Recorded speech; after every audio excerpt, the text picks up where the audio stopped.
Assalamualaikum warahmatullahi wabarakatuh. Innal hamdalillah nahmaduhu wa nasta'inuhu wa nastaghfiruh wa na'udzu billahi min syururi anfusina wa min sayyiati a'malina. Man yahdihillahu fala mudhillalah wa man yudlil fala hadiyalah. Asyhadu an la ilaha illallah wahdahu la syarikalah wa asyhadu anna Muhammadan abduhu wa rasuluh.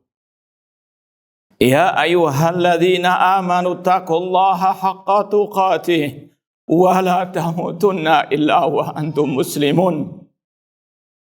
Ya ayyuhan nasu taqu rabbakumul ladzi khalaqakum min nafsin wahidah wa khalaqa minha zawjaha wa batha minhuma rijalan katsiran wa nisaa.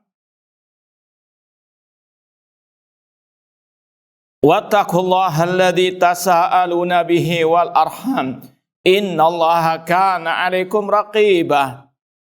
Ya ayyuhalladzina amanu taqullaha wa qulu qawlan sadida yuslih lakum a'malakum wa yaghfir lakum dhunubakum wa may yuti'illaha wa rasulahu faqad faza fawzan 'azima. Amma ba'd, fa inna asdaqal hadithi kitabullah wa khairal hadi hadi Muhammadin sallallahu alaihi wasallam wa syarrul umuri muhdatsatuha wa kullu muhdatsatin bid'ah wa kulla bid'atin dhalalah wa kulla dhalalatin finnar. Ma'asal muslimin, ikhwani fillah wa akhwati, bapak-bapak, ibu-ibu, saudara-saudari rahimani wa rahmakumullah. Insyaallah semuanya atau sebagian kita sudah mengetahui berita duka kaum muslimin, khususnya salafiyin, sedang berduka dengan meninggalnya Al-Ustadzul Fadil Yazid bin Abdul Qadir Jawas rahimahullah ta'ala. Semoga Allah subhanahu wa ta'ala mengampuni dosa-dosa beliau, merahmati beliau, dan melapangkan kuburan, serta memberikan kepada beliau kenikmatan di alam barzakh dan di surganya kelak. Rahimahullah rahmatan wasi'ah. Allahumma fillahu warhamhu wa'afi wa'fu anhu wa aqim nuzulahu wa wasi' madkhalahu wa adkhalahu fasihah jannati. Ma'asal muslimin, ikhwani fillah wa rahimani wa rahmakumullah. Tentunya kematian seorang alim, kata para ulama, thulmatun fil Islam, sebuah celah dalam al-Islam, musibah bagi kaum muslimin. Rasul SAW mengatakan, innallaha la yantazil ilma intizaan walakin yantazil ilma biqabdil ulama. Allah tidak mencabut ilmu agama secara langsung, namun dengan mewafatkan para ulama. Hatta idalam yubki aliman ittakhadan nasu ru'usan juhalan fasu'ilu fa'aftau bighairi ilmin fadallu wa adallu. Sehingga ketika tidak tersisa atau sedikit para ulama, manusia banyak mengambil tokoh agama, ustadz dari orang-orang yang jahil. Ketika mereka ditanya, mereka berfatwa tanpa ilmu, fadallu wa adallu.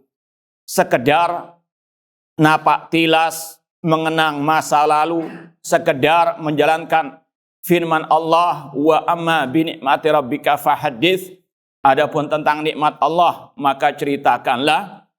Bahwa pertama kali Al-Faqir yang berbicara di sini bertemu dan belajar dari beliau 30 tahun yang lalu, kurang lebih tahun 1994, ketika ana masih duduk di bangku SMA di Surabaya. Beliau pertama kali yang datang ke Surabaya diundang untuk berceramah, untuk mengadakan tabligh akbar, dan alhamdulillah ana termasuk salah satu panitia di situ. Dan sekali lagi, ini adalah nikmat yang luar biasa, dan semoga ini sebagai pemberat timbangan amal kebaikan beliau di akhirat kelak. Ikhwani fillah wa akhwati rahmani wa rahmakumullah. Pada tahun tersebut beliau banyak datang atau sering datang ke Surabaya menyampaikan khususnya yang berkaitan dengan akidah dan manhaj, dan itu yang tidak bisa dipungkiri oleh setiap yang tahu bagaimana akidah dan manhaj beliau, terutama dalam berdakwah. Beliau mulai dari awal sampai akhir hayat beliau senantiasa memprioritaskan dakwah kepada akidah dan manhaj Ahlussunnah wal Jamaah. Kita masih ingat 30 tahun yang lalu beliau datang ke Surabaya, tabligh akbar berkaitan dengan kitab akidah Aslus Sunnah wa I'tiqaduddin. Itu beberapa kali beliau datang untuk melanjutkan kajian-kajian kitab tersebut. Tidak langsung selesai satu kali pertemuan, namun beberapa kali beliau datang ke Surabaya untuk menyampaikan pengajian kitab Aslus Sunnah wa I'tiqaduddin tentang akidah Ahlussunnah wal Jamaah yang ditulis oleh Ar-Razian, Al-Imam Abu Hatim Ar-Razi dan Abu Zur'ah Ar-Razi rahimahumullahu ta'ala. Demikian pula beliau menyampaikan pembahasan manhaj Ahlussunnah dalam menimba ilmu agama ataupun dalam talaqi, dalam beragama. Itu yang beliau terus tekankan, tegaskan. Dan inilah yang menjadi inspirasi bagi kita sampai detik ini untuk melanjutkan tongkat estafet beliau dalam berdakwah menyampaikan akidah dan manhaj. Semoga Allah Subhanahu wa taala menganugerahkan kepada beliau husnul khotimah dan juga kepada kita semuanya, dan semoga Allah Subhanahu wa taala menganugerahkan kepada kita keistiqomahan dalam berpegang teguh dengan akidah dan manhaj salaf sampai akhir hayat nanti. Kemudian juga salah satu yang masih kita ingat waktu jadi panitia, sempat kita dulu menjemput beliau dari hotel ke masjid yang tidak jauh jaraknya, hanya naik becak. Karena kita waktu itu panitia nggak punya apa-apa, kita syabab waktu itu masih modal semangat, meskipun tetap ada yang support dari belakang, namun tadi kita hanya bisa menjemput beliau hanya dengan naik becak berdua, ana dan beliau. Mungkin sekitar jaraknya 300-400 meteran dari tempat pengajian tersebut. Ini menunjukkan bagaimana ketawaduan beliau rahimallahu rahmatan wasi'ah. Dan intinya sekali lagi, ini salah satu warisan beliau sampai detik ini yang masih tetap kita jaga, yaitu tetap kita memprioritaskan dakwah kepada akidah dan manhaj Ahlussunnah wal Jamaah. Meskipun Ahlussunnah tetap punya prinsip, dan itu juga yang beliau ajarkan, bahwasanya kullun yu'khad min qawli wa yutrak ila Rasulullah SAW. Kita meyakini tidak ada yang maksum kecuali Rasulullah sallallahu alaihi wasallam. Kata Imam Malik, setiap orang bisa diambil ucapannya, bisa ditinggalkan kecuali Rasulullah sallallahu alaihi wasallam. Kita mengikuti akidah manhaj beliau, namun sekali lagi tidak ada yang maksum kecuali Rasulullah sallallahu alaihi wasallam. Dan jangan pernah mengikuti jejak ahlul ahwa yang hanya mengikuti yang cocok dengan hawa nafsunya, ataupun mengikuti mungkin kalau gurunya bertentangan dengan qala Allah wa qala Rasul, tetap mengikuti gurunya. Dan ini sekali lagi bukan manhaj yang beliau ajarkan. Beliau pernah ditanya siapa ustadz yang kita ikuti sepeninggal beliau dan Ustadz Abdul Hakim Ad-Dat hafidhallahu ta'ala. Maka beliau mengatakan jangan hulu, jangan berlebih-lebihan. Ikuti Rasul, ikuti yang mengikuti Rasul sallallahu alaihi wasallam. Dan itulah manhaj yang selayaknya dipegang erat oleh setiap muslim dan muslimah, bukan sekedar dompleng nama besar beliau, namun menyelisihi asal ataupun pondasi akidah dan manhaj beliau. Sebagaimana ahlul ahwa mengaku pengikut Syafi'i namun tidak mengikuti akidahnya Imam Syafi'i yang sesuai dengan Al-Quran dan Sunnah Rasulullah sallallahu alaihi wasallam. Intinya, ikhwani fillah wa akhwati rahimani wa rahmakumullah, kita ikut berduka cita atas meninggalnya Al-Ustadz Al-Fadil Al-Ustadz Yazid bin Abdul Qadir Jawas rahimahullah ta'ala rahmatan wasi'ah, dan kita berusaha untuk melanjutkan tongkat estafet beliau dalam menyampaikan terutama akidah dan manhaj Ahlussunnah wal Jamaah sampai akhir hayat kita nanti. Dan semoga Allah mengumpulkan kita bersama beliau bersama para nabiin, wasiddiqin, wasyuhada, wassalihin di surga kelak. Taib, ikhwani fillah wa akhwati rahimani wa rahmakumullah. Kita lanjutkan kajian kita Al-Mukhtar fi Usuli Sunnah oleh Imam Ibnu Al-Banna Al-Hambali Al-Baghdadi As-Salafi rahimahullahu ta'ala. Dan mudah-mudahan apa yang kita jalankan ini menyampaikan akidah Ahlus Sunnah, menyampaikan kitab salaf, semoga ini juga menjadi pemberat amal kebaikan beliau di hari kiamat, sebagaimana kata Allah, wa naktubu atharahum, dan kami akan menulis dari bekas-bekas amal perbuatan mereka, jasa-jasa perbuatan mereka. Dan sekali lagi kita tegaskan apa yang kita sampaikan dari pengajian akidah manhaj ini salah satunya terinspirasi dari beliau dan juga Al-Ustadz Abdurrahman bin Abdul Karim At-Tamimi, dua ustadz besar yang sekali lagi dua ustadz yang pertama kali ana belajar akidah manhaj kepada beliau khususnya di Surabaya tahun 93-94 ketika kita masih duduk di bangku SMA. Sekali lagi semoga Allah merahmati yang meninggal dunia dan semoga Allah menjaga yang masih hidup dan memberikan panjang umur kepada mereka di atas ketaatan kepada Allah Subhanahu wa taala. Taib, ikhwani fillah wa akhwati rahimani wa rahmakumullah. Kita sampai pada halaman 145 poin 116. Sahih. Kata Al-Imam Al-Bukhari rahimahullah ta'ala, qala babu ma ja'a fi du'ain Nabi SAW ummatahu ila tauhidillah. Bab apa yang datang dari dakwahnya Nabi SAW, seruan Nabi umat beliau kepada tauhidillah. Sudah kita sampaikan pada kesempatan yang lalu, Imam Ibnu Al-Banna rahimahullah ta'ala ketika meringkas kitab Tauhid dari Sahih Bukhari, beliau tidak menyebutkan secara berurutan. Kalau kita simpulkan, ada 3 pembagian beliau. Dari bab 32 sampai bab 58, meskipun ada yang juga dilompati. Kemudian tahap yang ketiga, bab 14 sampai ke 35. Kemudian balik kepada bab pertama dari kitab At-Tauhid. Kalau kita lihat Sahih Bukhari langsung kitab Tauhid itu awal babnya yaitu bab yang sekarang ini, yaitu bab maja'a fi du'ain Nabi SAW ummatahu ila tauhidillah. Wallahu alam, mungkin beliau kalau kita sekilas perhatikan, beliau kenapa mengambil pertama kali bab ke-32 karena bersambung dengan pembahasan sebelumnya berkaitan dengan kalamullah atau Al-Quran. Kalamullah bukan makhluk, meskipun sebetulnya kalau diurutkan yang paling pas memang bab yang sekarang ini, bab seruan Nabi SAW umat beliau kepada tauhidillah.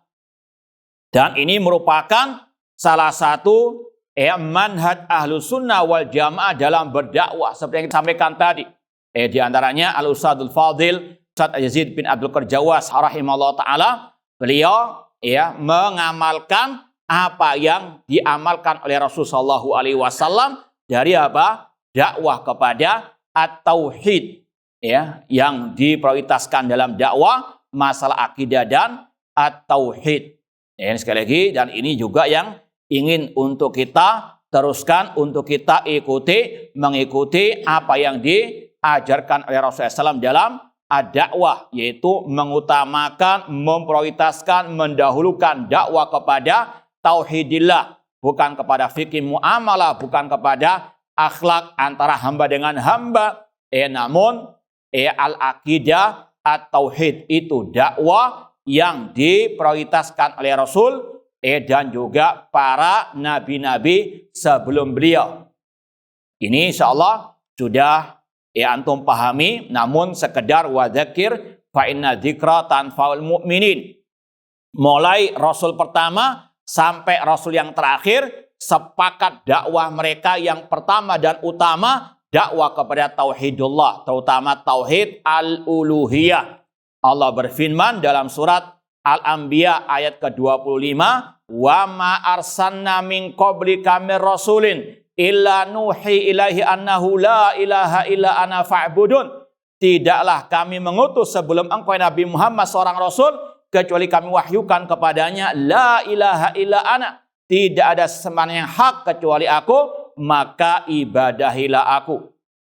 Dan Allah tegaskan dalam surat An-Nahl ayat 36, walaqad ba'atsna fi kulli ummati rasulan an ibudullah wajtanibut taghut. Dan sungguh kami telah mengutus kepada setiap umat seorang rasul, seruan mereka an ibudullah, ibadahilah Allah dan tinggalkanlah semua sesembahan selain Allah Subhanahu wa taala.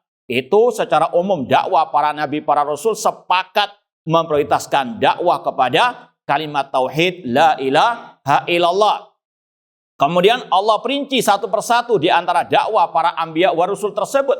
Di antaranya Nabi Nuh, rasul yang pertama. Dalam surat Al-A'raf misalnya ayat ke-59, laqad arsalna nuhan ila qaumihi faqala ya qaumi ibudullah ma lakum min ilahin ghairu.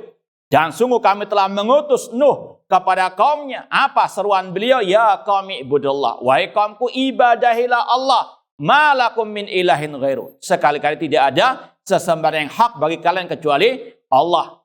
Kemudian Allah menyebutkan dakwah Nabi Hud, wa ila adin akhahum hudan qala ya qaumi ibudullah malakum min ilahin ghairu, sama dengan dakwah Nabi Nuh. Dan kami utus Nabi Hud kepada kaumnya Ad, seruan beliau sama, ya qaumi ibudullah, wahai kaumku ibadahilah Allah, malakum min ilahin ghairu. Demikian pula Nabi Saleh, wa ila samuda akhahum salihan qala ya qaumi ibudullah ma lakum min ilahin ghairu. Apalagi dakwah Nabi Ibrahim alaihissalam yang sangat kental dengan at-tauhid. Wa id qala Ibrahimu li abihi azara atatakhidu asnaman aliha inni araka wa qaumaka fi dhalalin mubin. Ingatlah ketika Ibrahim berkata kepada ayahnya yang bernama Azar, apakah engkau mau menjadikan berhala-berhala itu sesembahan selain Allah? Aku melihatmu dan kaummu dalam kesesatan yang nyata. Qad kanat lakum uswatun hasanatun fi Ibrahim walladzina ma'ah id qalu liqaumim inna bura'u minkum wa mimma ta'buduna min dunillah kafarna bikum wa bada bainana wa bainakumul adawatu wal baghdau abadan hatta tu'minu billahi wahdah. Sungguh telah ada suri teladan yang baik pada diri Ibrahim dan para nabi yang bersama beliau ketika mereka mengatakan kami berlepas diri dari kalian dan dari yang kalian sembah selain Allah. Kami mengingkari kalian dan yang sembah selain Allah Subhanahu wa taala dan telah nampak permusuhan antara kami dan kalian sampai kalian beriman kepada Allah semata. Wa id qala Ibrahimu li abihi wa qaumihi innani bara'un mimma ta'budun illa alladzi fatarani fa innahu sayahdin. Ingatlah ketika Ibrahim berkata kepada ayahnya, kepada kaumnya, sesungguhnya aku berlepas diri dari yang kalian sembah selain Allah kecuali Allah Subhanahu wa taala. Ini sekali lagi bagaimana dakwah para anbiya wa rasul. Bahkan sampai Nabi Yusuf alaihissalam yang dipenjara tetap dakwah kepada at-tauhid, terutama tauhid al-uluhiyah. Nabi Yusuf alaihissalam sebagaimana firman Allah, ya sahibai sijni a'arbabun mutafarriquna khairun amillahul wahidul qahar. Wahai dua temanku yang di penjara, apakah sesembahan Tuhan-Tuhan yang banyak itu lebih baik ataukah Allah yang Maha Esa lagi Maha Perkasa? Tidaklah yang kalian sembah selain Allah illa asma'an, kecuali nama-nama yang kalian ada-adakan sendiri. Inil hukmu illa lillah, tidak ada hukum kecuali hukum Allah. Amara alla ta'budu illa liyah. Dia tidak memerintahkan kalian kecuali untuk beribadah kepadanya semata. Ini ittifaq, kesepakatan dakwah para nabi, para rasul mendahulukan, memprioritaskan dakwah kepada at-tauhid sampai kepada nabi kita Muhammad sallallahu alaihi wasallam. Qul hadhihi sabili ad'u ila Allah ala basiratin ana wa man ittaba'ani wa subhanallah wa ma ana minal musyrikin. Katakanlah wahai Nabi Muhammad, inilah jalanku, aku menyeru kepada Allah ala basirah, di atas ilmu, ana wa man ittaba'ani, aku dan para pengikutku. Apa manhaj beliau dalam berdakwah dan pengikut beliau? Wa subhanallah, maha suci Allah, mengesahkan Allah dalam ibadah, wa ma ana minal musyrikin. 10 tahun pertama Rasul dakwah di kota Mekah, tidak ada yang lain kecuali dakwah kepada ini, tauhidillah. Maka setiap dakwah, setiap dai, setiap kelompok dakwah yang tidak memprioritaskan dakwah kepada tauhid adalah dakwah, adalah kesesatan yang nyata. Dan alhamdulillah sudah pernah kita tulis ucapan para ulama-ulama Ahlus Sunnah wal Jamaah tentang masalah ini dalam muqaddimah buku yang kita tulis, Menyelami Samudra Kalimat At-Tauhid. Dan kata Syekh Shalih bin Fauzan, di tengah banyaknya kesyirikan yang ada di tengah-tengah kaum muslimin, namun kalau masih ada dai yang tidak memprioritaskan dakwah kepada tauhid, itu menunjukkan kerusakannya dalam manhaj ad-dakwah. Na'udzubillahi min dzalik. Dan ini yang sekali lagi disampaikan oleh Imam Al-Bukhari rahimahullah, dakwah Nabi SAW yang utama dan pertama yang diprioritaskan adalah dakwah kepada tauhidillah, mengesahkan Allah dalam ibadah. Dan tauhidullah kalau mau diperinci lagi, yang pertama definisi tauhid atau tauhidullah adalah ifradullah bima yahtassu bihi, mengesahkan Allah dalam hal-hal yang merupakan kekhususan Allah. Apa saja kekhususan Allah? Yaitu rububiyah, uluhiyah, dan asma wa sifat. Dan para ulama sudah sering saya sampaikan dari zaman Imam Abu Hanifah, Imam Ibnu Battah, Imam Ibnu Manda, dan seterusnya, Imam At-Tahawi, mereka membagi tauhid menjadi 3 tersebut. Tidaklah yang mengingkarinya kecuali ahlul ahwa, ahlul al-bidah. Ikhwani fillah wa akhwati rahimani wa rahmakumullah. Kemudian kata Imam Ibn Al-Banna rahimahullah ta'ala, wa dzakara haditsa Mu'ad wa ghairahu. Dalam kitab Tauhid, pertama kali bab ini, Imam Bukhari menyebutkan hadis Mu'ad bin Jabal. Wallahu alam, di sini ada 2 maknanya. Kalau antum lihat hadis yang pertama itu hadis Abdullah bin Abbas radhiyallahu anhuma tentang Rasul mengutus Mu'ad ke negeri Yaman. Meskipun memang lebih tepatnya itu hadis Abdullah bin Abbas tentang Mu'ad bin Jabal yang diutus ke negeri Yaman. Hadis yang kedua tentang sabda Rasul kepada Mu'ad, atadri ma haqqullah alal ibad wa ma haqqul ibadi alallah. Meskipun yang lebih tepat ini yang kedua hadisnya. Hadis atadri ma haqqullah alal ibad wa haqqul ibad alallah. Cuma kita mau sampaikan 2 hadis ini yang paling utama, yaitu yang pertama hadis Mu'ad bin Jabal yang diutus oleh Rasul ke negeri Yaman. Itu riwayat Abdullah bin Abbas radhiyallahu taala anhuma, yang insyaallah sudah masyhur. Rasul mengatakan, ya Mu'ad, innaka ta'ti qauman ahla kitab, falyakun awwala ma tad'u ilaihi syahadatu alla ilaha illallah. Wahai Mu'ad, engkau akan mendatangi penduduk negeri Yaman dari ahli kitab, maka jadikan dakwahmu yang pertama kali ila an yuwahhidullah, sampai mereka mentauhidkan Allah. Ini inti pembahasan bab ini. Doa Nabi sallam ummatahu ila tauhidillah. Dan ini sekali lagi menegaskan, menjelaskan bagaimana manhaj Nabi, manhaj salaf dalam berdakwah. Yang utama dan pertama dakwah kepada at-tauhid, meskipun tidak mengesampingkan yang lain. Cuma jangan dibalik. Masalah fikih muamalah diutamakan daripada apa? Tauhid fikih diutamakan daripada tauhid. Ini menyelisihi tentunya dakwah para anbiya wa rasul, menyelisih dakwah Nabi Muhammad SAW, menyelisih dakwah para salaf. Di antaranya Mu'ad bin Jabal radhiyallahu anhu yang diperintah Rasul untuk menyampaikan pertama kali dengan dakwah tentang apa? La ilaha illallah, tentang at-tauhid. Kalau ada syubhat, meskipun dari dalam, kan itu bagi ahli kitab. Sedangkan kaum muslimin kan sudah apa? Mengucapkan la ilaha illallah. Maka dikampaikan oleh para ulama, bukankah keadaan kaum muslimin sekarang ini, illa man rahimallah, itu mirip dengan ahlul kitab, dengan orang-orang apa? Musyrikin jahiliyah yang masih kental dengan kesyirikan. Terutama di bulan seperti ini. Bagaimana kesyirikan masih bergentayangan? Masihkah meragukan metode dakwah ala Rasulullah SAW tersebut? Na'udzubillahi min dzalik. Maka ini sekali lagi dakwah yang tidak bisa diubah-ubah lagi. Dakwah kepada tauhidillah sepanjang masa dimanapun berada, tetap tauhid yang paling utama dan pertama, tanpa sekali lagi mengesampingkan yang lainnya. Ikhwani fillah wa akhwati rahimani wa rahmakumullah, itu hadis yang pertama tentang dakwahnya Nabi, dakwah kepada at-tauhid. Dan itu yang diwariskan kepada para sahabat beliau.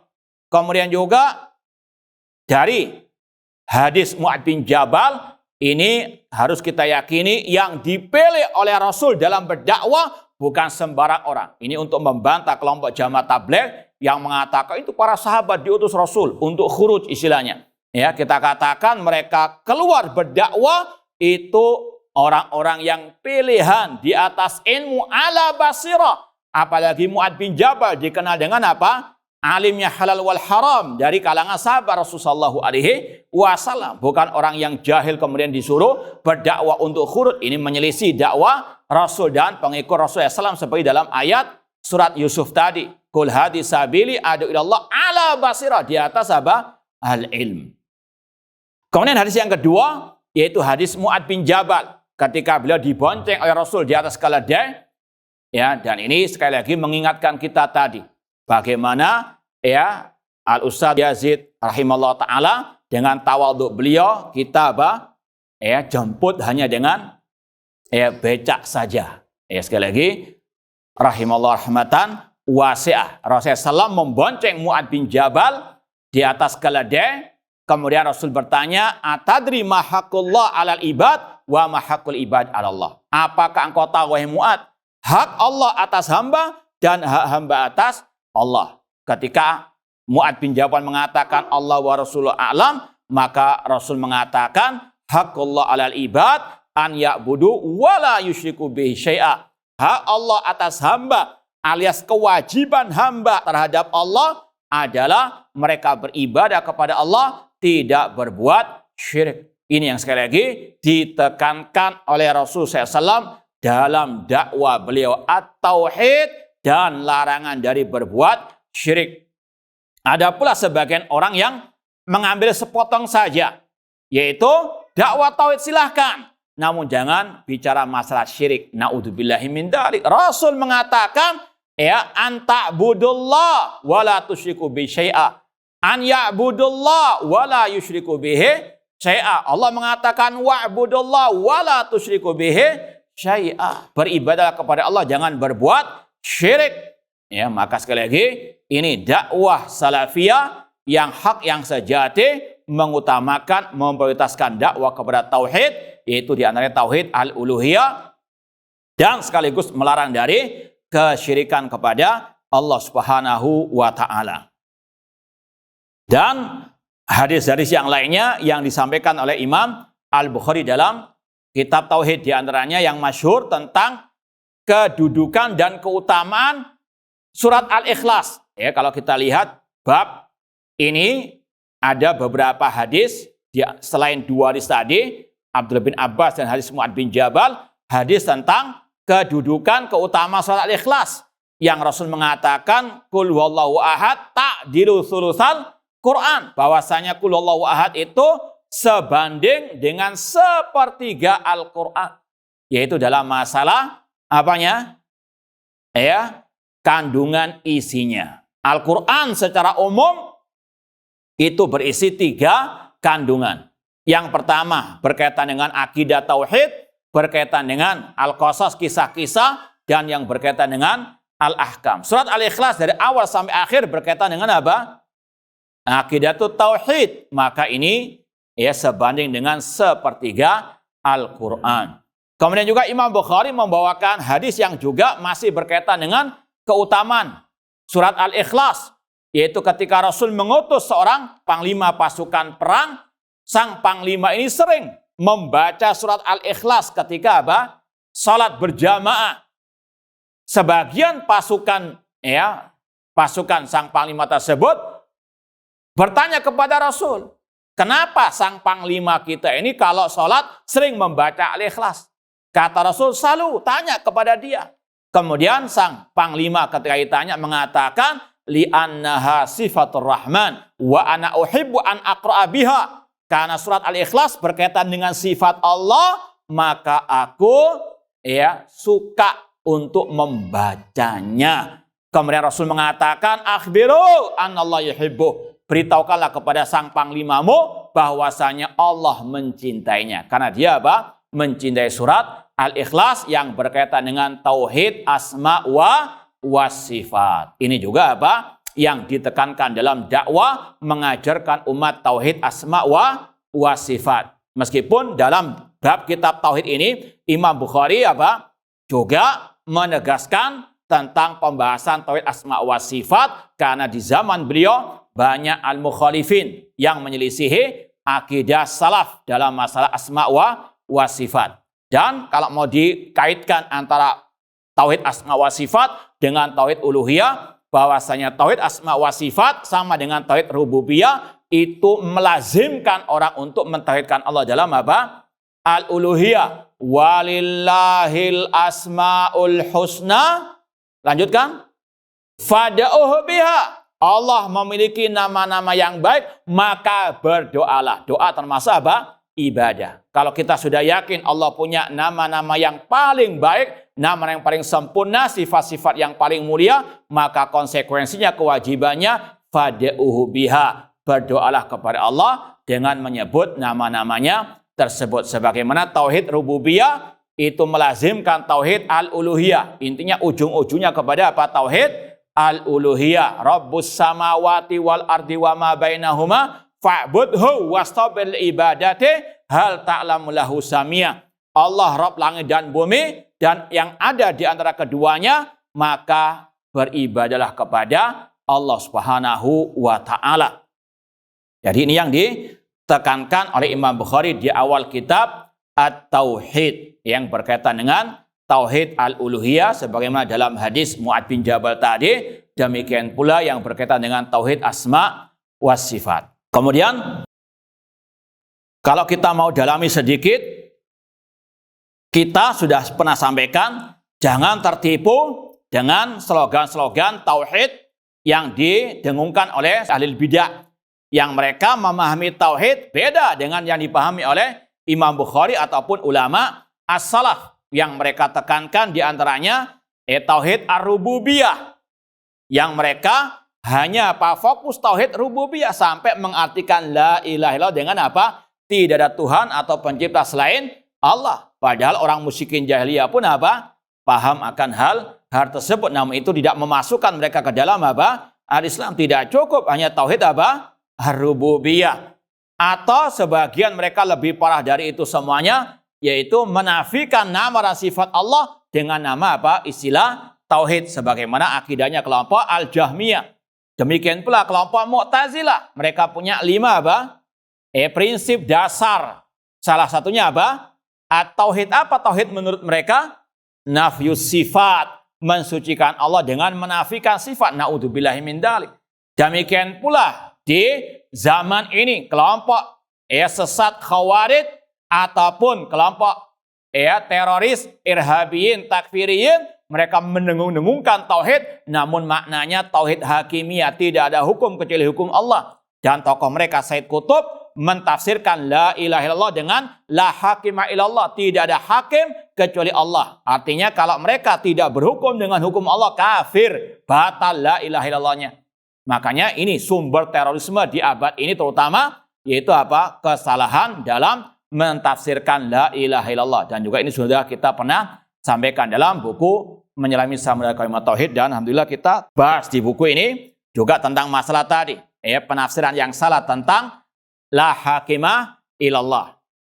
Kalau mau ini kita buka sedikit. Jadi kalau mau lebih perinciannya silakan lihat di buku ini. Ini di halaman 65. Di antara kesalahan dalam mengartikan la ilaha illallah, yaitu dengan mengartikan tidak ada hakim atau pembuat hukum kecuali Allah. Kemudian kita nukil ucapan Syekh Shalih bin Fauzan hafizahullah. Beliau berkata, pada saat ini ada orang yang mentafsirkan la ilaha illallah dengan mengesahkan Allah dalam hukum. Ini adalah penafsiran yang salah, karena masalah hukum itu hanyalah bagian dari makna la ilaha illallah atau salah satu bagian. bukan inti dari makna kalimat yang agung tersebut. Ya, kemudian kita sebutkan dalam footnote ya, tentang orang pertama yang menyampaikan hal ini. Di antaranya kata Syekh Muhammad bin Jamil Zinu. Hal senada juga dikatakan oleh Syekh Abdul Aziz bin Baz rahimahullah ketika membantah ulama nahwu dalam hal i'rab la ilaha illallah, atau ini sebelumnya. Di antara yang mengartikan seperti ini, yaitu mengartikan la ilaha illallah dengan tidak ada hakim pembuat hukum kecuali Allah, adalah Said Qutb di dalam kitabnya Fi Dhilalil Quran. Ini jilid kedua halaman sekian. Dan juga saudaranya Muhammad Qutb. Ya, ini sekali lagi yang sudah pernah kita sampaikan dalam buku ini, silakan lihat kembali. Intinya, hati-hati, harus teliti, tidak semua yang mendengungkan ya tauhid dalam dakwanya itu sama dengan yang didengungkan oleh Imam Al-Bukhari ataupun ulama Ahlus Sunnah wal Jamaah. Harus kita teliti. Jangan ketika ada misalnya dai di mimbar khutbah Jumat atau yang lainnya mengatakan kita harus mendakwakan tauhid. Ya kita jangan tertipu dulu. Ya dengarkan. Kalau misalnya terpaksa kita dengarkan istilahnya.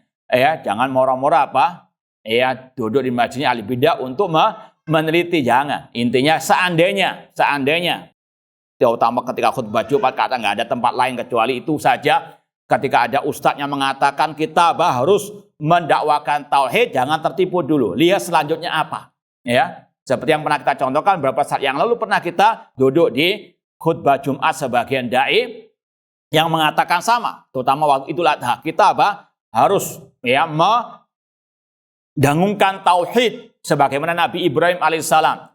Nggak taunya terakhir ya Nabi Ibrahim masih mencari hakikat Tuhan. Naudzubillah min dzalik. Ini sekali lagi jahil murakkab tentang dakwah tauhid yang disampaikan oleh Nabi Ibrahim alaihi assalam. Intinya tadi tauhid yang dimaksud oleh Imam Bukhari ya, yang paling utama tauhid al-uluhiyah sebagaimana dalam hadis Mu'ad tadi, Rasul mengatakan hak Allah atas hamba an ya'budu wa la yusyriku bihi syai'a. Kemudian kita lanjutkan poin 117. Wa qala, Imam Bukhari berkata bab qaulillahi qul Allah awidur rahman ayyama tad'u falahul asmaul husna. Surat Al-Isra ayat 110. Katakan oleh Nabi Muhammad kepada kaum musyrikin jahiliyah, serulah Allah, qul Allah awidur rahman, atau serulah Allah ar-Rahman. Mana saja dari nama-nama Allah yang kalian seru, Allah memiliki al-asma'u al-husna. Bab ini ya sama intinya, yaitu seruan kepada dakwah tauhid. Ya, terutama tauhid al-uluhiyah. Udu Allah, berdoalah kepada Allah.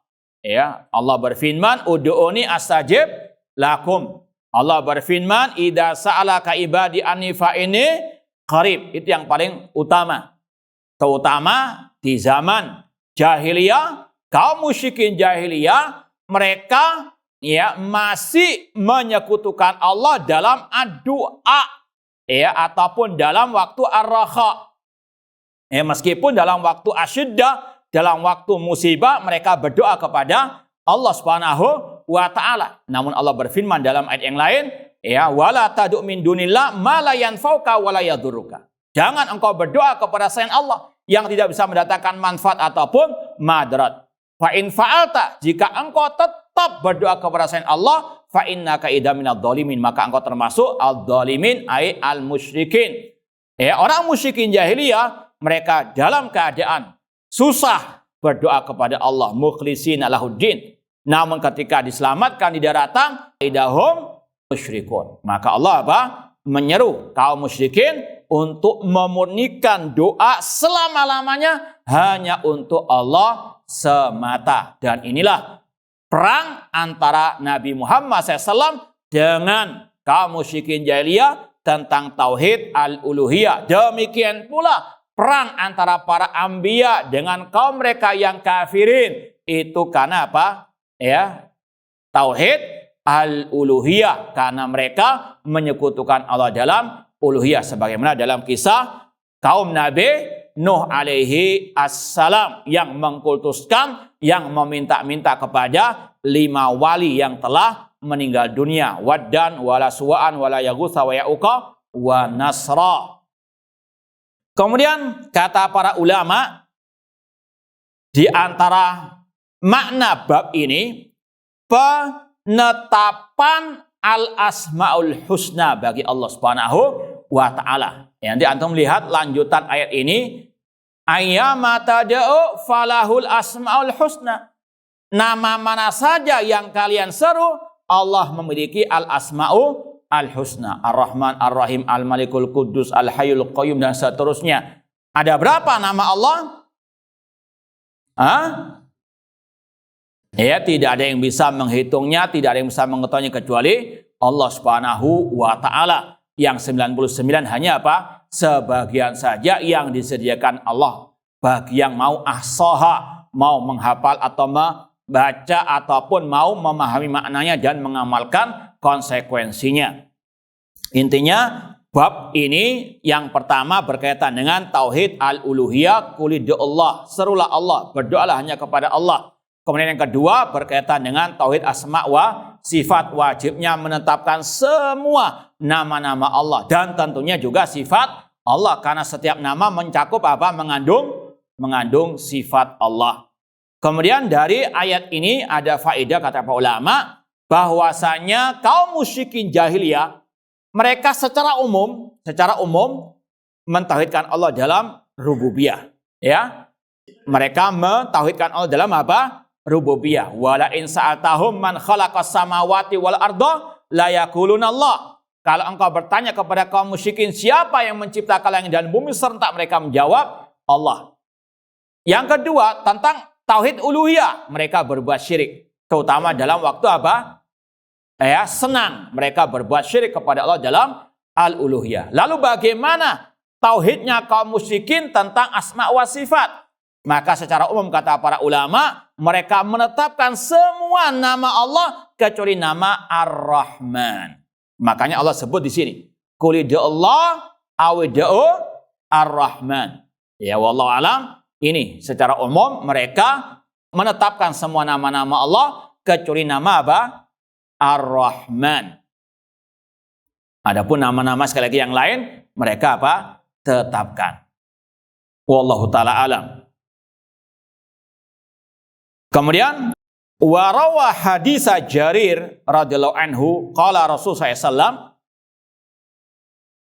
Imam Bukhari meriwayatkan hadis Jarir radhiyallahu anhu qala Rasulullah sallallahu, Rasul sallallahu bersabda, la yarhamullah man la yarhamun nas. Tidaklah Allah merahmati orang-orang yang tidak mengasihi, menyayangi manusia. Ini mirip dengan hadis irhamu man fil ardi yarhamkum man fis sama. Kasihanilah, sayangilah yang di atas muka bumi ini, maka yang di atas langit yaitu Allah Subhanahu wa taala akan apa? Menyayangimu.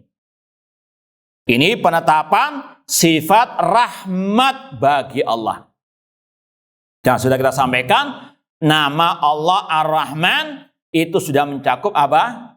Sifat Ar-Rahmah. Setiap nama mencakup apa? Dan ini yang ditegaskan oleh para ulama, di antara Imam Al-Bukhari.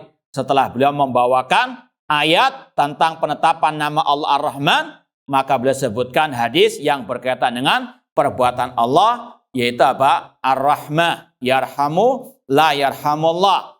Dan kalau mau diperinci lagi, di antara cara para ulama menetapkan sifat Allah, yaitu dari fi'lullah, perbuatan apa? Allah. Di antara perbuatan Allah ini, rahimah yarhamu la yarhamullah malam yarhamu annas. Intinya Ahlussunnah menetapkan nama dan sifat Allah Subhanahu wa taala. Wallahu taala alam. Insyaallah kita lanjutkan ba'dal adzan. Baik, ikhwani fillah wa akhwati rahmani wa rahmakumullah. Dan kita tegaskan dalam bab 117 ini, tadi di akhir terdapat penetapan semua nama-nama dan sifat-sifat Allah Subhanahu wa taala. Di antaranya nama Allah Ar-Rahman dan sifatnya apa? Ar-Rahmah. Ya, la yarhamullah man la yarhamun nas. Dan kata para ulama juga, bab ini membantah kelompok terutama Al-Jahmiyah. Jahmiyah dengan dua maknanya. Jahmiyah yang tulen dan Jahmiyah yang setengah-setengah. Jahmiyah yang tulen siapa?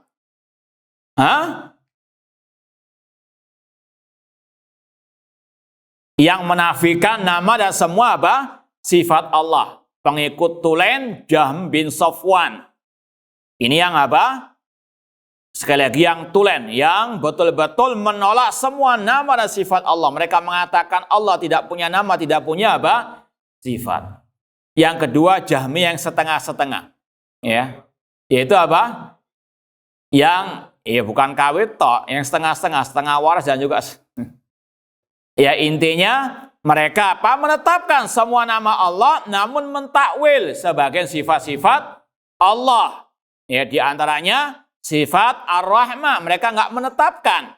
Ya, mereka apa? Mentakwilkan sifat Rahmah dengan ya Al-Iradah dan sebagainya. Ini juga apa? Yang dibantah Imam Bukhari dalam bab ini. Makanya sebagian ulama mengatakan sebetulnya Imam Bukhari di akhir kitab Sahih Bukhari itu ada yang mengatakan babnya judulnya bukan kitab Tauhid, namun kitab Ar-Rad ala Jahmiyah. Bantahan kepada kelompok Al-Jahmiyah. Karena apa? Di antara yang paling banyak disebutkan Imam Bukhari juga bantahan terhadap yang mengatakan Al-Quran makhluk atau lafzi bil Quran makhluk dan sebagainya. Intinya ini bantahan kepada kelompok Al-Jahmiyah, entah yang tulen ataupun yang setengah-setengah, yang menafikan sifat Allah atau bahkan tadi yang menafikan nama-nama Allah Subhanahu wa Ta'ala. Wallahu alam, ini yang mungkin bisa kita sampaikan, kurang lebihnya mohon maaf. Wa jazakumullah khairan. Aqulu qouli hadza wa akhiru da'wana anil hamdulillahirabbil alamin. Wassalamualaikum warahmatullahi wabarakatuh.